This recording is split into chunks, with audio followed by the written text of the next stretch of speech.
All right, let's jump right in. Today, we're taking a trip back in time to ancient Israel's central hill country.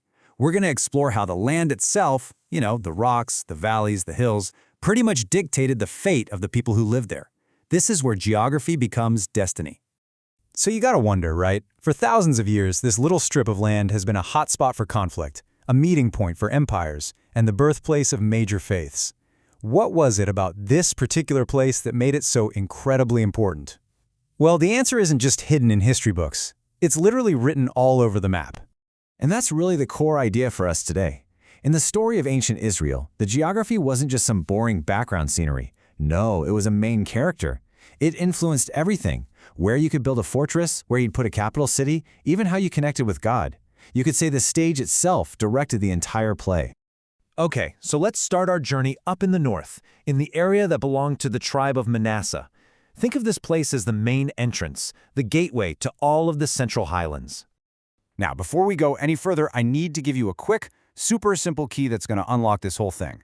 Just two colors. When you see green on our maps, that means hard limestone. Think rugged hills, good soil, natural springs. It's perfect for both defense and farming. The yellow stuff, that's soft limestone. It's chalky, it erodes easily, not nearly as good. So just remember, green is strong, yellow is weak. This little detail explains, well, almost everything. So take a look at Manasseh. See how it's a mix of that hard green and soft yellow? It's also got these valleys that cut right through from east to west, basically creating natural highways. This made it a fantastic hub for travel and for trade, for sure. But that accessibility, well, that was also its biggest weakness. And that vulnerability had huge political consequences. After the Kingdom of Israel split in two, the northern kingdom just couldn't seem to keep its capital in one place. First, it's in Shechem. Then they have to move it to Tirzah to get away from an invasion. And finally, it lands in Samaria under a new king who wanted to open up trade to the west. You see the pattern? In Manasseh, being so open geographically led directly to political instability. Now, as we move south from Manasseh, the whole vibe of the landscape just changes completely. We are now entering the territory of Ephraim, the rugged heartland.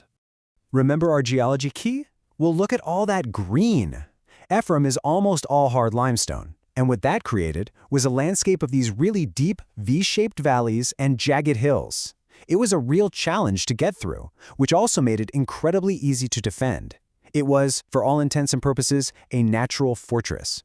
And because it was so defensible, Ephraim became the nation's sanctuary. As Dr. Elaine Phillips says here, it's really no accident that Israel's most sacred treasure, the Ark of the Covenant, was kept safe at Shiloh, which is deep inside Ephraim's protected hills. The geography itself made it the safest place in the entire country. So here's the real takeaway. It's all about the contrast. Manasseh, with its mixed rocks, was an open crossroads, great for business and politics, but super unstable. Ephraim, with its solid, hard limestone, was a rugged fortress, the perfect place for a national sanctuary. You've got two neighboring territories with two totally different destinies, and it all comes down to the rock that was under their feet.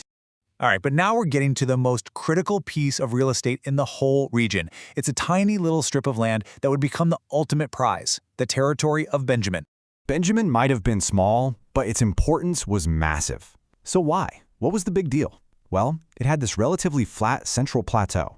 And in a country full of rugged hills, a flat area like that is a game changer for moving armies around. It was also where the main north-south route intersected with all the key east-west paths. Basically, whoever controlled Benjamin controlled all movement through the entire country. It was the chessboard. And there's this one conflict between two kings that just shows this perfectly. Let's walk through it. First, King Baasha of the north makes a power play. He seizes the town of Ramah, right on that Benjamin plateau. With that one single move, he blockades the capital, Jerusalem. So, what happens? King Asa in the south totally panics, and instead of turning to God, he pays the Syrian army to go attack the north. The plan works. The Syrians invade, and Baasha has no choice but to pull his army back.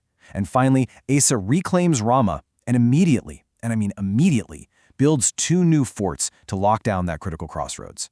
It's just a masterclass in how one small piece of land could hold an entire kingdom hostage. So, we've traveled from the open crossroads of Manasseh to the fortress of Ephraim and now to the battleground of Benjamin. What's the big picture here? Why does all this geography really matter? It's this. The land wasn't just a passive backdrop, it was an active force. The wide-open nature of Manasseh directly led to its political chaos. The tough, defensible hills of Ephraim made it the perfect spot for the nation's spiritual heart. And that flat, strategic plateau in Benjamin, it made it the ultimate prize, the chessboard where the fate of kings was decided over and over and over again. Which really just leaves us with one final thought to chew on. When we read these ancient stories, we usually focus on the people, the big events, right? But what happens when we start with the map?